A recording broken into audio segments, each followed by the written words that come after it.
Hello Aries, hi my friends, how are you guys doing? Thank you for joining me for your mid-April reading. This is also a full moon reading. Yes, I know the full moon was on the 11th, but full moons are so strong that they stay with us for at least 10 days after.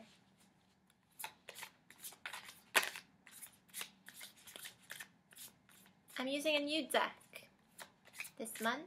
I love this deck. It's my favorite deck. It will always be my favorite deck. And I just couldn't hold out any longer.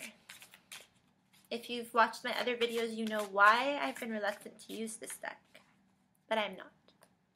And I don't wish to bring any reluctance into this reading. I wish to bring clarity to your reading. For my Aries friends, mid-April, what's happening? Our central issue is the Three of Pentacles. We're talking about work.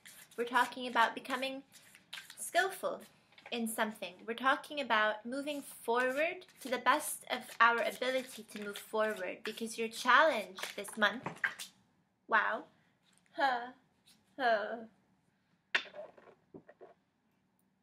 Jesus, sorry. Guys,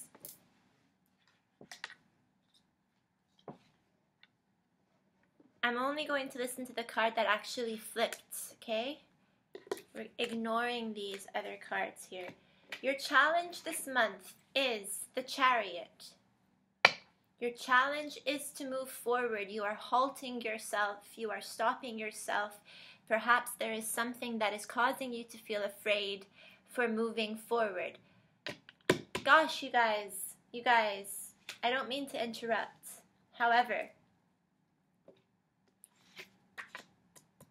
I did this for other videos, so I'm doing it for you.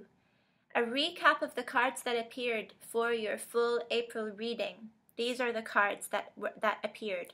They were the Four of Cups. Here we're talking about indecision. The Six of Cups. Deeply felt emotions. In tandem with this Queen of Cups, the Ten of Wands, burden, the Nine of Pentacles in the reverse, the inability to move forward independently.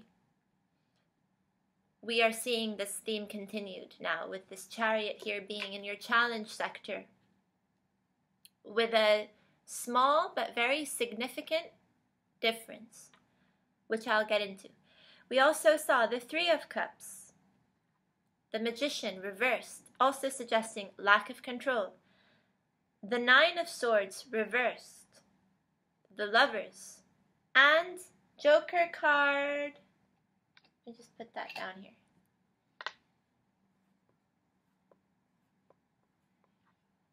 Not really a Joker, but I just couldn't figure it out. Wow, sorry. I mean, as in I don't remember what this card is. There's one more card missing here. When I was going over your video, I was a bit impatient and I rewinded a few times, and then I hated myself for how I looked because my hair was horrible, and then I started to feel insecure, and then I was like, well, what is this goddamn card? And I couldn't figure it out. I was like, all right, I'm just going to settle for this. Sorry. But these are the cards that appeared, okay? And now we see that theme of being unable to progress forward, really coming into our own power. This power that you had such a strong hold of in the past, actually, that's leaving you now. So perhaps you're not waking up as energetically as you were before. You had the assistance of so many planets in your sign that really made a difference.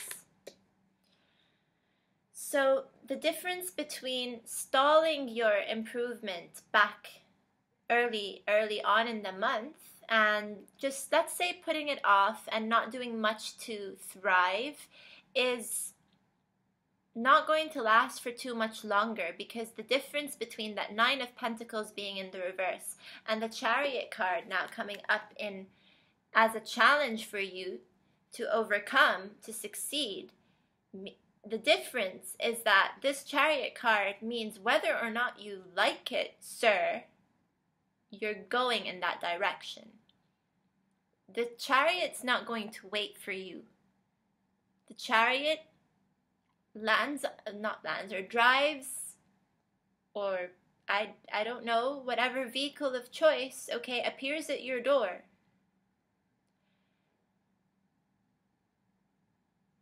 Knocks on your door, rather, and says, I'm here for you.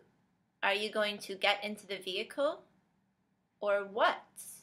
And it's just going to keep taunting you until you do it, until you start driving towards your destination.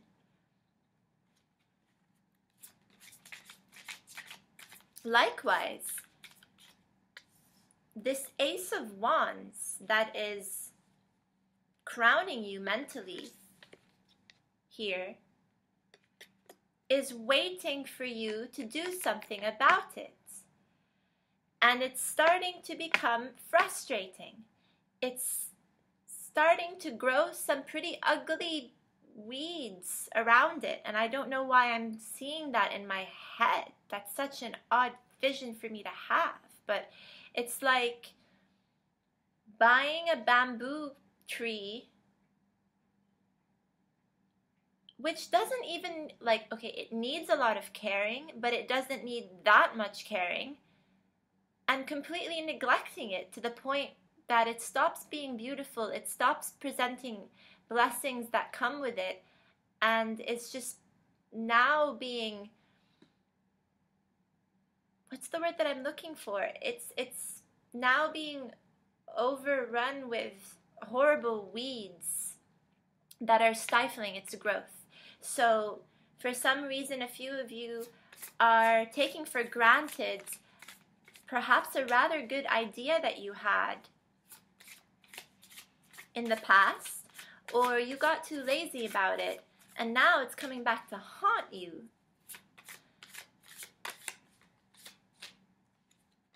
And it's coming back to haunt you, okay, in the form of plenty of emotions that you, my dear Aries friends, don't always know how to handle very well. No offense. But that's not your strong point. And you know what? It doesn't have to be your strong point. Your strong point is leading without emotion. You can't have emotion and lead a team towards success or like wage war or anything like that. You have to remain pretty unbiased, even though you can be hot-tempered, and we can view temperament as overworked emotions.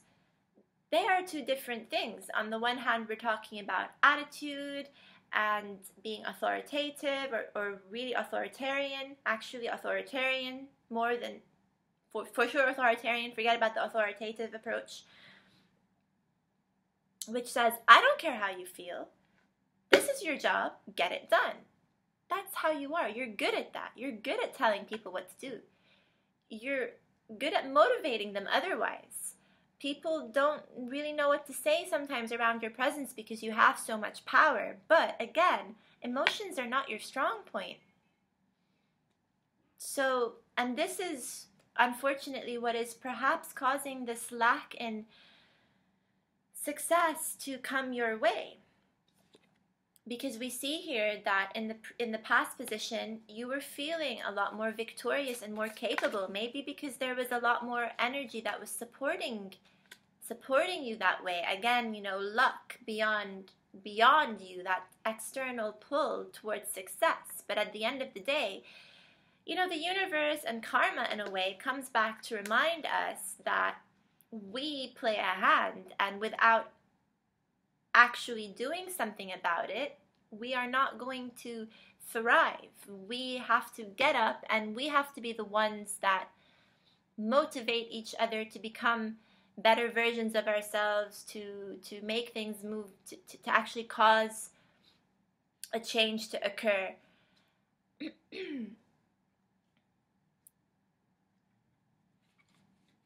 Interestingly enough,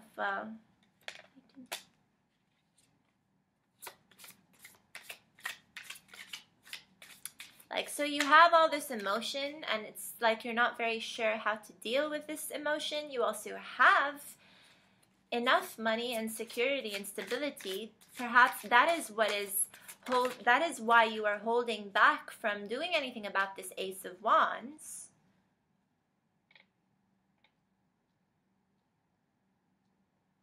Or is it that you feel you're really incapable, like something is stopping you, something is preventing you from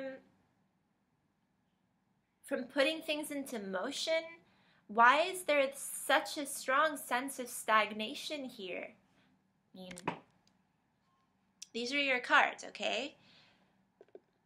I don't want to talk about this just yet. I'm having a look in more detail to this firm, solid foundation here.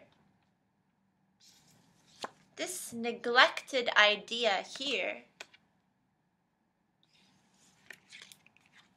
This pause in your life over here. This interruption. This obligatory interruption and pause in events and scenarios. So on the one hand, while you may be responsible for causing a halt from this a halt for this idea to thrive in a healthy way, because right now it's kind of like just sitting there and it's growing all sorts of ugly things. I don't usually see that card this way, but now that's what's coming through. So instead of taking care of your plant or your pet, let's say, you're just letting it handle things its own way, and it doesn't necessarily know what's good for it. So it's, yeah, it can get pretty ugly. And instead of carrying with you this feeling into the future, which is this fiery element of really, feeling motivated to move forward confidently, you are being asked to calm down, or you will calm down, perhaps. You have no choice. You're just so diminished of energy these days that, and bogged down, okay? Bogged down by emotion, that whether or not you like it, you're being asked to view things from an angle that you're not so comfortable with.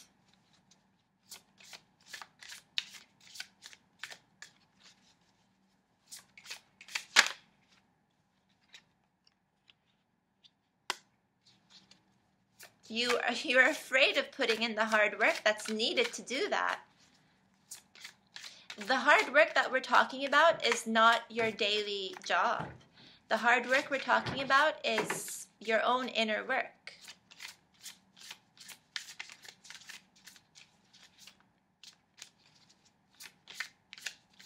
Even though, traditionally speaking, the Eight of Pentacles talks about work in your environments. But if you are being asked to pause in your environment, as this Hanged Man is asking you to do here, to pause and to reflect, especially during this retrograde season, when there's really not that much that we can do perhaps to move forward, but it's more traditional for us to look backwards and to revisit our thoughts and attitudes, so on and so forth. So it's a retrospective period that is encouraged right now. Then this hard work that needs to occur is inwards. It's inward hard work. And you may see that the more success we attain,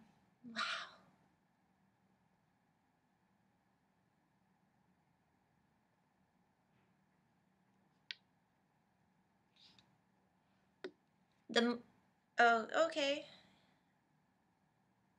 That was confusing. Sorry. So the more success that we attain from the inside, the more we will see it manifest outwards. And I'm sorry, I just have to clarify something. Sorry. It's just, okay, using this deck gets confusing, especially if you use it with the Rider-Waite. So I'm more used to the Rider-Waite deck. That's usually the deck that I'm using for your readings, right? In the Rider-Waite, the Knight is the Knight. In the Thoth deck, the Knight is the King. And I just have to continuously remind myself of this. So yeah, we're still talking about emotions coming into the picture, but not too much emotion, as I'd made it seem to be, not an exaggeration of emotions,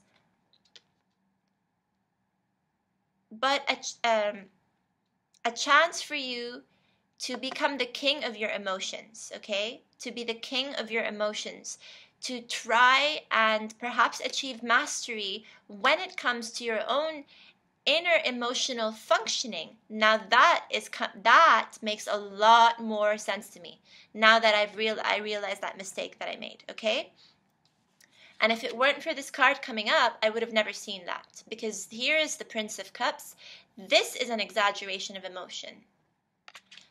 And okay, now you might be saying, but didn't you just ask us not to do that? Like, we need to have control of our emotions, right? So why are we ending up here with too much of it? You end up with too much of it because that's kind of the natural flow of things. While you are going through trial and error, you must err. You must err. Human error. I don't have a proper microphone, otherwise it wouldn't sound off. But to be human is to err. So it is normal for you to commit error. That's how you learn, only from your mistakes. And while having a lot of emotions doesn't have to be a mistake at all, for some signs thrive on emotions. In your case, because Aries is such a powerful sign that relies on thought and ideas, not even thought actually, but you rely on